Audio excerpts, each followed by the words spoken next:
Madam Speaker, am I to assume that you're asking me to rebut at this time? Because, Madam Speaker, during the course of this debate, a number of questions were asked of the minister responsible for citizenship by investment. And one expected that both... Are you saying that, Madam Speaker? Oh, okay.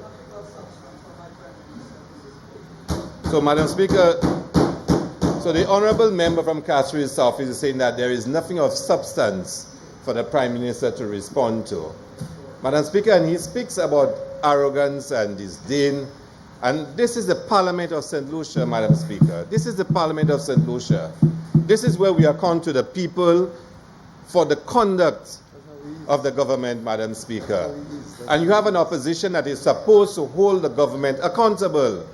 To suggest that the government and the minister should not answer any questions in the Parliament speaks a lot, Madam Speaker.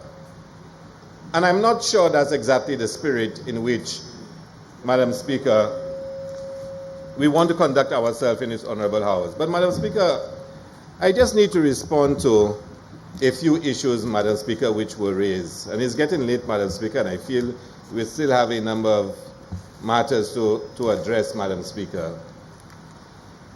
The member from Ancillary Canaries, Madam Speaker, made the point, and he asked a question, why should we have asked for a high price for St. Lucia? Madam Speaker, how can you suggest that we should not ask for a premium price for St. Lucia? How can you not say that? And the member from Roselle Saltibus made the point that St. Lucia is in demand because of our beauty and all the attributes that we have. And coming in late, Madam Speaker, does not mean you have to sell yourself as cheaply as possible. But, Madam Speaker, if the logic is true, that the price was reduced from 200,000 K to 100,000 K to be competitive, Madam Speaker. Since then, Dominica has reduced its price in terms of its fees. Antigua has reduced its price. St. Kitts has reduced its price. Are we now going to reduce our price even further to remain competitive, Madam Speaker? Madam Speaker, the logic escapes me. Madam Speaker, we've dealt with the issue of the Boca Group being granted CIP status without having DCA approval, Madam Speaker. And this has been referred to the Committee of Privileges. So I guess, Madam Speaker, it will be examined further, Madam Speaker. But, Madam Speaker, you'll admit that was an unnecessary attack on an investor in St. Lucia. But I guess, Madam Speaker, there probably are reasons for that, and I would not seek to speculate what those reasons are, Madam Speaker. But the member from Ancillary Canaries also said, St. Lucia is becoming so attractive now for investors. And, Madam Speaker, let me explain to you why, for some investors, St. Lucia is becoming so attractive, Madam Speaker. The leader of the opposition and member for Castries East dealt with it earlier, Madam Speaker. And let's go over it again, Madam Speaker. The previous configuration allowed for real estate options, donations, bonds, and enterprise. I think the bonds option has been discontinued. It has not, because you criticize it. The honorable member did criticize it, and there was an announcement that it had been stopped. So if it has been revived, so be it, Madam Speaker. But, Madam Speaker, when persons or individuals apply through the donation mode, Madam Speaker, the legislation provides that that money goes to the National Economic Fund, and we need to approve in Parliament how that money is being used. In the other islands, Madam Speaker, that money goes to the people. It's used to build schools, to build roads. And investors use the real estate option. The real estate option. Under the donation option, Madam Speaker, there are no government fees paid. the donation goes straight to government. But under the real estate option, Madam Speaker, the government receives fees. So the developer would get the 300,000 minimum, but government would get fees, Madam Speaker. 60,000 if it's 50,000, but if it's a family of 4, it could go up. So they receive fees. The minister announced, as well as a developer, that they were changing the model. Now, Madam Speaker, that same developer had signed an agreement with St. Lucia, and he was happy with the arrangement we had. And I'll tell you something, I do not criticize the developer. The developer has received a deal that is the most glorious deal he can ever ask for. That developer is one of the happiest men on the planet right now. And he's excited about St. Lucia. And you know why, Madam Speaker? That developer, for a project of $453 million, would have to find at least 500 investors. Each of the investors would pay 300,000 K. He would pay government 50,000 US. That developer, when he invests and say he buy a suite, he buy a villa, or he buy a room in the hotel, he has to pay government vendor's tax. He has to pay stamp duty. He has to pay a local lawyer for a deed of sale. All of that is revenue to be earned in the country. That investor who's just paid 300,000 qualifies for citizenship. According to the law, he can hold it for 5 years. Each of the 5 years, the developer must pay him ROI, return on investment. So that developer, in his mind, knows that after 5 years, that investor who got citizenship can resell the investment.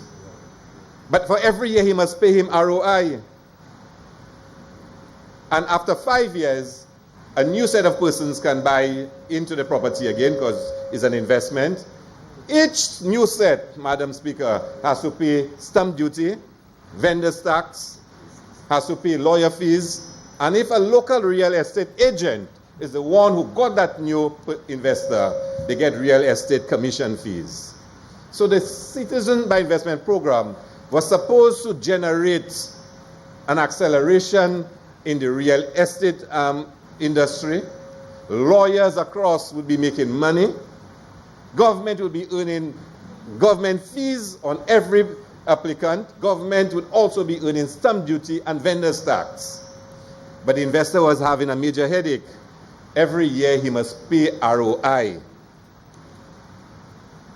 He's now been offered a deal by the government of St. Lucia. He's been told, bring in your investors, not as investors, but just as applicants, make a donation of 100,000. And each one you bring in, we'll put the money and hand it back to you as a loan at 2%. And the member from Castro just pointed out, our government is loaning money at 2% interest, but we are borrowing money at 6.5% interest right now in St. Lucia, according to the deal announced by the Prime Minister. Now, why would that developer be vexed with such a deal, Madam Speaker? That all of a sudden, I can bring in 1,000 applicants to St. Lucia. They pay in the money through donation, and the government gives it back to me through Invest St. Lucia as a loan at 2% interest. Under that new model being proposed by the Prime Minister, the returns to St. Lucia is the repayment of the principal loan, $453 million, the 2% interest over 20 years, and all the monies that authorized agents will make in St. Lucia for processing the applications. Now, Madam Speaker, and there are persons on the other side, and I wonder who's doing the financial modeling for the Prime Minister.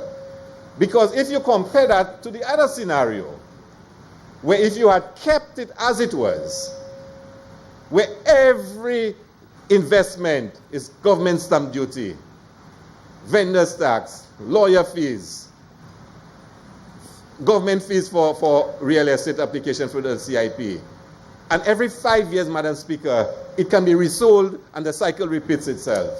Or not necessarily every 5 years, a minimum of 5 years. So it can be after 7 years, it can be after 8 years. And somebody do a model and calculate the amount that this country would have earned after 20 years, compared with what the Prime Minister has now offered the developer. We are losing big time, Madam Speaker. Massive loss in revenue under the CIP. Massive loss. And the document which was presented by the leader of the opposition this morning will be circulated so people can get a chance to read it. At this point, I don't want to go into all the figures, Madam Speaker. Now, if you offer that to a developer, why would he refuse it, Madam Speaker? The developer is a happy man. He doesn't have to worry about ROI every year. After 20 years, the hotel is his. He got a loan at 2%, Madam Speaker. Where in the world are investors going and getting money at 2% interest, Madam Speaker? But, Madam Speaker, you know, in all of that, every cent under the old donation model that went to the National Economic Fund was available to be spent on repairing the schools, repairing the roads, managing the hospital so we don't have to privatize it, Madam Speaker. All of that is now lost to St. Lucia because every donation that comes in goes back out as a loan to a developer. And Madam Speaker, when the Prime Minister said to us that under DSH, that the developer, Mr. Theo Akin, was going to be putting his money up front for phase 1, the racing track, but we were going to pay him back the money under the CIP. Prime Minister said it to Rick Wayne. I found it a little bizarre then, that this is total madness, but now I understand what he's doing. So Mr. Theo Akin will bring in the passports as donation, and then we give him back the money, and he would, how do you call it, upfront it or something like that. Madam Speaker, is that sensible? That St. Lucia is losing hundreds of millions of dollars and we are making investors happy, Madam Speaker? When they were even satisfied with the old deal that we had? And the member from Beaufort South asked, are we doing that just to get chairs and for people to clap and say bravo for investors who like us and say we are so investor friendly in this country? Meanwhile, our school children cannot go to school in Mico North. They cannot go to school in Lakwamengo School, Madam Speaker, because of the conditions of the school. That's money we could have earned for the CIP, Madam Speaker, and for donations. That a member for Mico North would not be under so much stress, Madam Speaker. That is why investors are so happy about St. Lucia, because they found an arrangement that they can take advantage of, Madam Speaker. Now, I'll tell you something, Madam Speaker. I'm not entirely against the idea of a sovereign fund. In fact, the member from Beaufort South will tell you, many proposals were submitted to him about the establishment of a sovereign fund. It's not really a bad idea, you know. But you can do it badly. And that is the challenge we have before St. Lucia. But the member from Mico South, I'm not sure if he really thought it through. Because the idea is a bad idea the way it's been implemented. And Madam Speaker, the law does not allow the member from Mico South to implement such a program. The monies must come into the National Economic Fund. And I do not know under what authority that money can be given as a loan to an investor, Madam Speaker. And Madam Speaker, it is illegal. And very soon, Madam Speaker, if the Prime Minister and Minister of Mico South does not address that, somebody is likely to take it to court and test it to show that what he's doing is illegal, Madam Speaker. It is illegal, Madam Speaker. The member for Mico South will have to come to the House and change the laws to cause it to be legal. But even if it is legal, Madam Speaker, it's immoral. It's immoral because those are monies that the people, the young guys in Fuashu and in Banan and in Monkey Tongue can benefit from, Madam Speaker. We're giving it back as a loan to a developer at 2%, Madam Speaker. And the developer is happy. And as a consultant to the developer, I would tell him, take it, run, and go and drink a few bottles of champagne because it's one of the best deals you can ever get anywhere in the world. The member from Stroesdale Saltibus was a banker. And let him tell you what he thinks of such an arrangement. And I'm sure if he's honest outside the circles of politics, he will tell you this is madness. But Madam Speaker, let's move on. The member from Stroesdale Saltibus spoke about persons coming and competing and opening a bakery. And I asked him, Madam Speaker, who is more likely to come to Reunion and open a bakery? Is it somebody who has paid $100,000 for a passport without having to show any net worth, without having to show any high net worth? Or is it somebody who is one of 500 who paid at least 200,000 K and had to prove he had over $3 million net worth? Who is more likely to come to reunion and to compete with your local person from Shrosell? And Madam Speaker, he's right in the concerns that he raised, and the member from Beaufort South raised some of them. But then the changes in the CIP is going to lead to a situation where his worst fears will become a reality, especially in the South, Madam Speaker. Madam Speaker, the member from Castro South East, Madam Speaker, you know, I had resigned myself, Madam Speaker, to always maintain a positive countenance in this House and not really take on the member from Castro South East, Madam Speaker. But, Madam Speaker, the member from Castro South East says to trust him, Madam Speaker. Madam Speaker, that's not really my politics. I don't want to go there.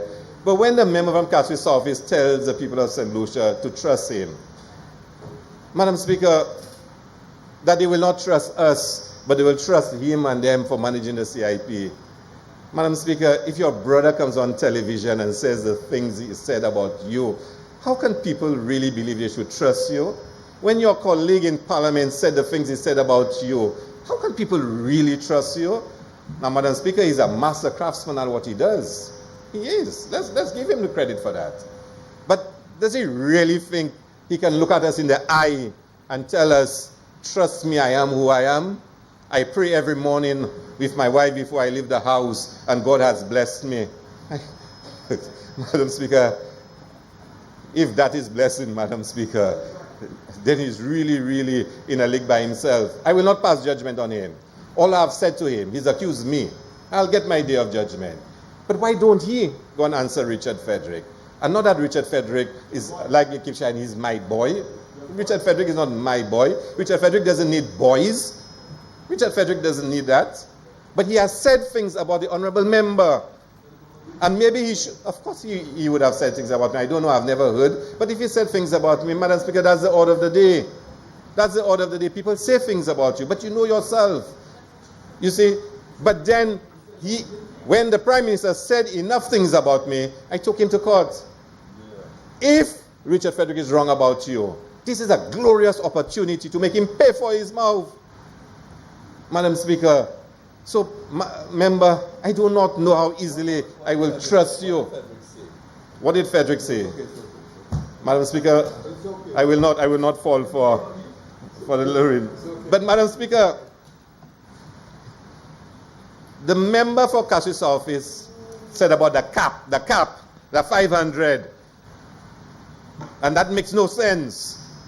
And we can't trust us. Madam Speaker, let me read, and I will make it a document of the House, Madam Speaker. It's right here, Madam Speaker.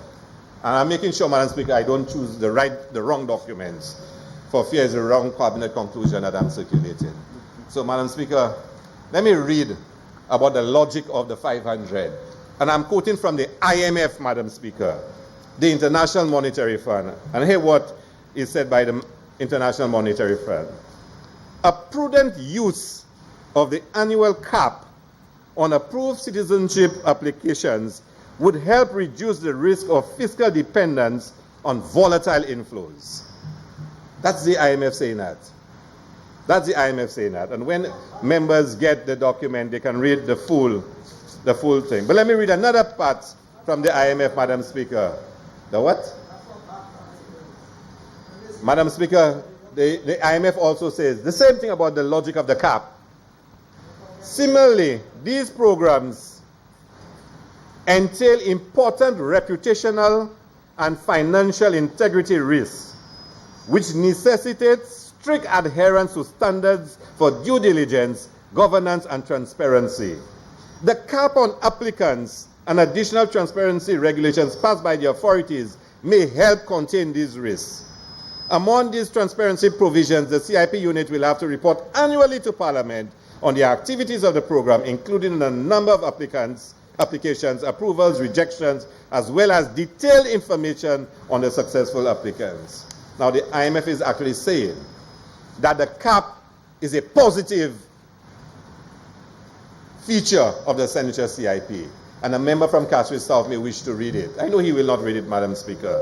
But the IMF has explained the logic of the cap. The same cap, he said, were illogical, and we did not know what we were about. Madam Speaker, the member from Castries South spoke about Atten Capital, Madam Speaker. And Madam Speaker, I will say to you, Madam Speaker, earlier on you asked me to apologize and withdraw. And I did so in the spirit of Parliament and ensuring the Parliament functions properly. But you allowed the honourable member to say quite a few things and impute improper motives, Madam Speaker, to suggest that there was an unholy alliance with Atten Capital and something was wrong. And he said other things too, Madam Speaker. But, you know, that's fine. But let me say something about Atten Capital. The involvement of Atten Capital with the CIP was gazetted, Madam Speaker. It was gazetted. It was announced and published, Madam Speaker, in accordance with the legislation. Have the other side, the government, published and gazetted all the persons involved in the CIP program? Madam Speaker, no. But Atten Capital, Madam Speaker, was appointed as a marketing agent, one of two global marketing agents. And Madam Speaker, at that time, there was a Leahy law issue hanging over our heads. And it was a serious issue. And certain foreign countries were concerned about the Leahy matter affecting St. Lucia and the setting up of our CIP program. Now, I do not want to go into too much details, Madam Speaker. I'm sure you'll appreciate why. I'm sure you'll appreciate why. In discussing with the marketing agents, they decided that, look, we need to get some professional lobbyists in the U.S. who can speak to the relevant authorities in the U.S. to see the extent to which this matter with the Leahy law can be resolved. Atten Capital offered to use their lobbying firm, Patton Squires Boggs. They have a relationship with Atten Capital, and they are they're the U.S. lobbying firm that work with them. And they decided that they want to utilize their firm to provide certain services, Madam Speaker, to assist St. Lucia in dealing with the Leahy law situation. And ironically, Madam Speaker, and listen to this, the initiative was stopped by this government. And I heard the Prime Minister, quite rightfully, say, we will need to start doing some lobbying in the U.S. to deal with this matter. He said so. Really? Yes, he said so. And he's nodding his head because he recognizes that that's an important way to address this issue. Again, I don't want to go into all the details. But Atten Capital was using its company, it's not its company, but it's a company that works with it, to do some lobbying in the U.S. to deal with this Leahy law, to provide services for them. Now, according to the U.S., any lobbying firm in Washington needs to declare who the clients are and what's the value of the work that they do. And for the member from Castries South East, Madam Speaker, to stand in this house and suggest that there was something unholy about Atten Capital, a firm which was gazetted in St. Lucia, Madam Speaker, is wrong and improper. But Madam Speaker, let it ride. Let it ride. But we are the client because they're speaking on behalf of St. Lucia. They're speaking on behalf of St. Lucia. They cannot tell the U.S. that they are lobbying on behalf of a firm. You understand? But it's a valuation of services. But Prime Minister, you know how those things work. I mean, I'm sure you understand accounting and you know how those things are dealt with. But even if we would never have, pardon? You do, precisely. You have a problem. Sorry, Madam Member, if you have a problem. You understand? But even assuming, Madam Speaker, that Atten Capital had paid $150,000 US on behalf of St. Lucia, they did it for selfish reasons because they are benefiting when we are able to have a successful CIP. So if they believe, if they resolve this matter for us, we will be able to have a more prosperous CIP, they would do it. It's an investment for them. So even if they paid the monies, that's why it was done. Do not come in this house and masquerade and suggest that there is some kind of unholy, relationship between myself and Atten Capital, Madam Speaker, and for it to be allowed to go on, Madam Speaker. Madam Speaker, the simple argument is that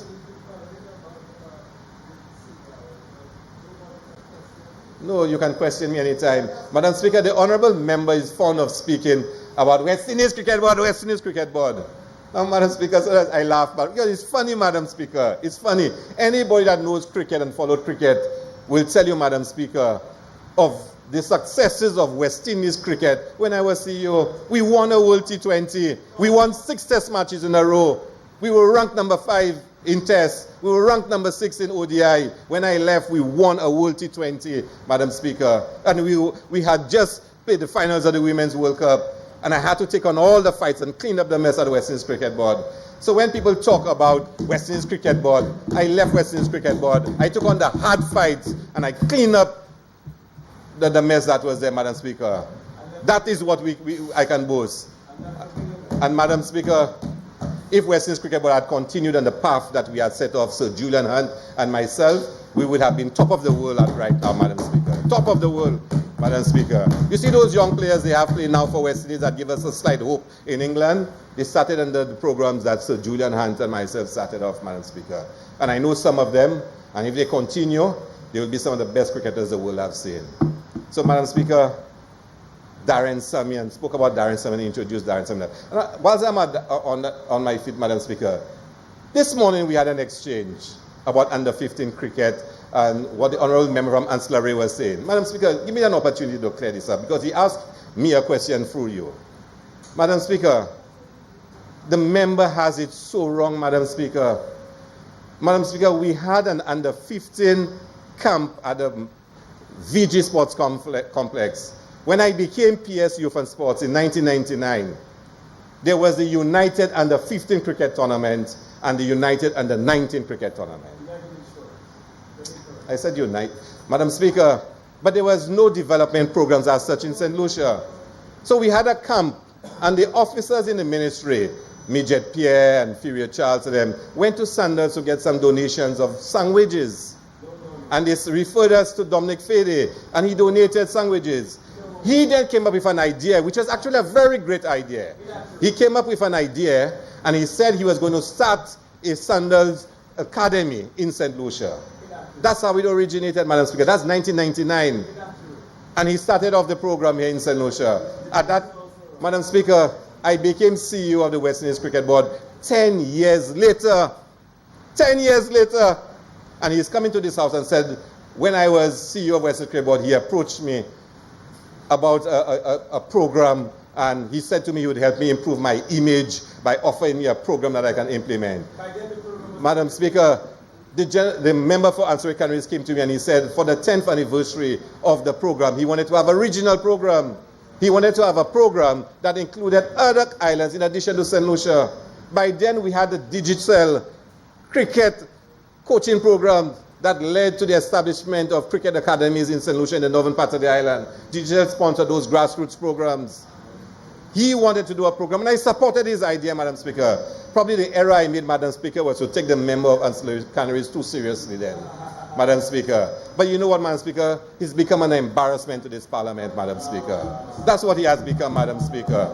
Madam Speaker, because you are immature and you're juvenile and you're childish, the Parliament is a place for serious business. We debate, we argue. But then, Madam Speaker, there's a certain decorum that must be held in this House. There's a certain conduct that must prevail. And, Madam Speaker, I'm sure you will agree with me that the member for Ancillary Canaries does not always uphold the highest standards in this Parliament, Madam Speaker. So, Madam Speaker, the changes that were made have affected the reputation of St. Lucia.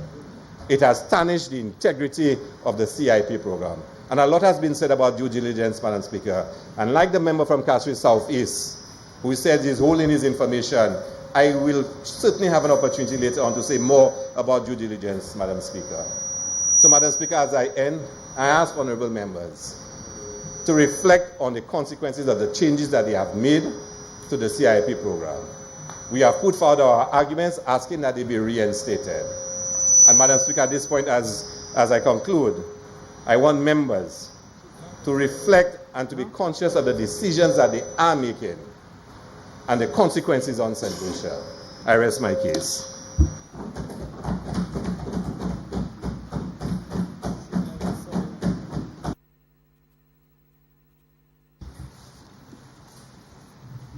Honourable members, the question is that Parliament, by negative resolution, approve that Resolution 73A and Regulation 73A and Regulation 79 and Schedule 2.1 qualifying investments as provided by statutory instrument 2015 number 89 be reinstated. I now put the question. As many as of that opinion say aye. Aye. As many as of a contrary opinion say no. No. Madam Speaker, call for division. Madam Clerk.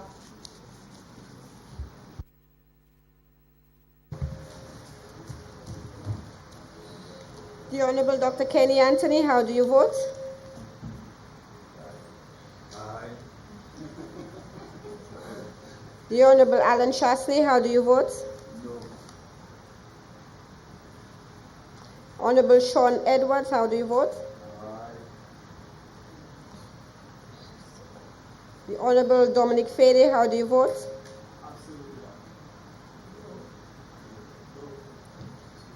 Honourable Bradley Felix, how do you vote?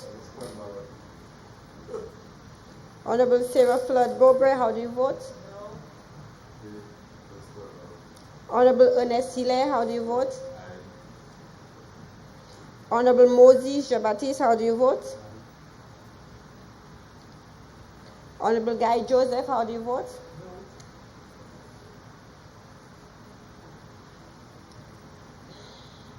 Honourable Philip J. Pierre, how do you vote? Honourable Dr. Gail Rigobot, how do you vote? Honourable Harold Stanislas, how do you vote? No. 1, 2, 3, 4, 7.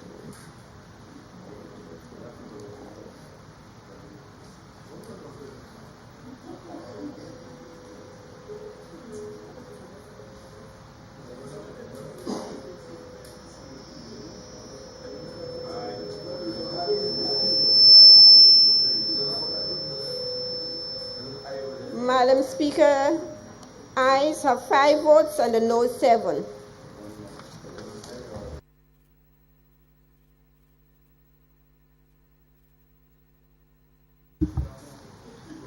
Honourable members, the noes have it, in which case the resolution is not passed.